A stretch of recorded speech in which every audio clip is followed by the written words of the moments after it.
Hello friends, तो कैसे हैं आप लोग। मेरा नाम है परवेज और आपका बहुत बहुत स्वागत है मेरे YouTube channel Tech Hunt YT पर। फ्रेंड्स, आज मैं अपने इस वीडियो में ये बताने वाला हूं कि जिन जिन का पोको का डिवाइस है और जिन जिन के पोको की डिवाइस के जो फिंगरप्रिंट प्रॉब्लम सॉल्व नहीं हुई है वो मेरे पिछले वीडियो से, अगर उनकी प्रॉब्लम सॉल्व नहीं हुई तो मेरे इस वीडियो से उनकी ये प्रॉब्लम पूरी तरह से सॉल्व होने वाली है। क्योंकि इस वीडियो में मैं कुछ अलग, कुछ हटके ट्रिक्स बताने वाला हूँ, कुछ स्टेप्स बताने वाला हूँ जो अगर आप स्टेप बाय स्टेप फॉलो करते हैं तो आपका जो फिंगरप्रिंट है वो पूरी अच्छी तरह से काम करेगा, वो कभी ख़राब भी नहीं होगा। तो चलिए फ्रेंड्स, वीडियो को शुरू करते हैं। तो वीडियो शुरू करने से पहले फ्रेंड्स, अगर आप मेरे चैनल पर नए तो मेरे चैनल को सब्सक्राइब कर लीजिए और बगल में जो बेल आइकन उसे दबा दीजिए ताकि मेरे हर वीडियो की नोटिफिकेशन सबसे पहले आप तक पहुंच पाए। और हाँ फ्रेंड्स, इस वीडियो को अपने फ्रेंड्स फैमिली के साथ जरूर शेयर करें ताकि उनकी भी ये प्रॉब्लम सॉल्व हो सके। तो चलिए फ्रेंड्स, वीडियो को शुरू करते हैं। तो सबसे पहले फ्रेंड्स, आपको करना क्या है कि आपको अपना जो पुराना फिंगरप्रिंट है उसको करना है रिमूव। और उसके बाद आपको अपना नया फिंगरप्रिंट, एकदम लेटेस्ट नया फिंगरप्रिंट, अपने हाथ को अच्छे से साफ करके अपना जो नया फिंगरप्रिंट को ऐड करना है। उसके बाद आपकी ये प्रॉब्लम सॉल्व हो जाएगी। अगर फ्रेंड्स इससे भी आपका प्रॉब्लम सॉल्व नहीं होता है तो आपका जो फिंगरप्रिंट का जो सेंसर है आप उसको रबड़ से या फिर अपने घर में जो वो फालतू के जो पेपर्स होते हैं उस पेपर से आप उसको हल्का हल्का रगड़ रगड़ के उसको साफ़ कर लीजिए। क्योंकि कई बार क्या होता है कि जो हमारे जो फिंगरप्रिंट सेंसर होता है उस पर डस्ट बैठ जाने की वजह से वो ख़राब हो जाता है, जिससे क्या होता है कि हमारा फिंगरप्रिंट सही से वर्क नहीं करता है। तो ये दो स्टेप आप कर लीजिए। अगर आपका इससे भी सही नहीं होता है तो सिंपली आपको जाना पड़ेगा आपके फ़ोन के सेटिंग में, फिर आपको जाना पड़ेगा अबाउट फ़ोन में।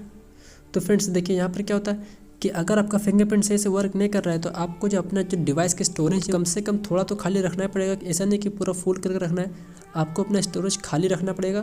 फ्री स्पेस रहेगा तो ही आपका जो फिंगरप्रिंट सही से वर्क करेगा और आपका फ़ोन भी अच्छा खासा स्पीड से चलेगा। और आपको ये भी चेक कर लेना कि अगर आपके फ़ोन में कोई अपडेट आया है, लेटेस्ट कोई अपडेट आया तो आपको वो अपडेट कर लेना। क्योंकि कई बार क्या होता है कि बग्स की वजह से भी ये प्रॉब्लम होती है, हमारा फिंगरप्रिंट सही से काम नहीं करता है। तो पोको के डिवाइस में अगर ऐसा प्रॉब्लम हो रही है या फिर रेडमी के फ़ोन में या फिर एमआई के फ़ोन में या फिर रियलमी के फ़ोन में, तो एक बार आप अपने सॉफ्टवेयर को अपडेट करके जरूर ट्राई करें। तो एक बार आप अपने सॉफ्टवेयर को अपडेट करके ज़रूर इस ट्रिक को ट्राई करें। उसके बाद आपको करना क्या है, फिर आपको करना है बैक। तो फ्रेंड्स, अगर इससे भी आपका प्रॉब्लम सॉल्व नहीं होता है तो आपको सिंपली अपने फ़ोन को कर लेना है रीसेट। सारा जो डेटा आपका है उसको कर लेना है बैकअप और अपने फ़ोन को कर लेना है रीसेट।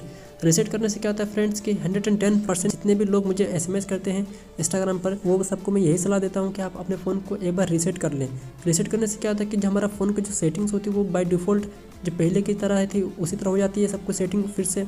उसके साथ साथ हमारा फ़ोन स्मूथ भी हो जाता है चलने में, फ्री स्पेस भी हो जाते हैं, ढेर सारे जो फालतू के कचरा जो फ़ोन में पड़ा रहता है वो भी हट जाता है। जिससे क्या होता है कि हमारा फ़ोन अच्छी खासी स्मूथनेस में और अच्छी खासी स्पीड में चलता है। तो फ्रेंड्स, इन सब से आपका ये प्रॉब्लम सॉल्व हो सकती है। और अगर इन सब से भी अगर आपका फ़ोन सही नहीं हो रहा है तो फ्रेंड्स आपको करना क्या है कि आपको अपना फ़ोन को ले जाना है सर्विसिंग सेंटर पर, अगर गारंटी पीरियड में है तो, और वहाँ जाकर आपको बता देना कि आपके फ़ोन की प्रॉब्लम क्या है। फिर आपको वो सब कुछ सही करके देंगे और हो सकता है कि आपका फ़ोन वो रीसेट करेंगे। ज़्यादातर केस में क्या होता है कि वो लोग आपका फ़ोन लेके और आपका फ़ोन को हार्ड रीसेट करते हैं। तो इसीलिए आप कभी भी सर्विसिंग सेंटर लेके जाए तो आपका जो फ़ोन का जो बैकअप है वो पूरा बैकअप बना ले अपने कंप्यूटर पीसी में, ताकि आपका कोई भी डेटा उड़ ना जाए। तो फ्रेंड्स, उम्मीद करता हूँ कि वीडियो आपको बहुत पसंद आया होगा। अगर वीडियो पसंद है तो वीडियो को लाइक करें, चैनल पर नहीं तो चैनल को सब्सक्राइब कर लीजिए और बगल में जो बेल आइकन उसे दबा दीजिए ताकि मेरे हर वीडियो का नोटिफिकेशन सबसे पहले आप तक पहुँच पाए। तब तक के लिए फ्रेंड्स, मिलता है अगली वीडियो में। Thanks for watching.